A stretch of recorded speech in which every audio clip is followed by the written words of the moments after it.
इलाका हमारा, कानून हमारा, बोलेगा तो काट डालूंगा।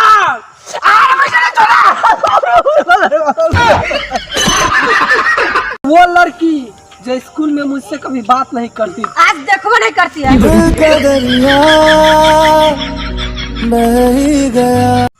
अरे मुन्ना, तोरा बगल में ले आके की कहत रहलो बा? कहे चले ना दे बाबू, अब पैसा बाकी रहल है।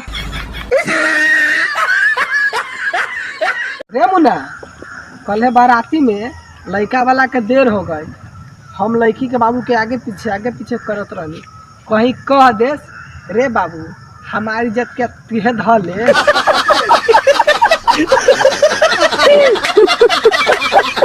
हम इतने खाते देह में लगबे नहीं करता है। जौहर खा के देख ले, कहीं लग जाए।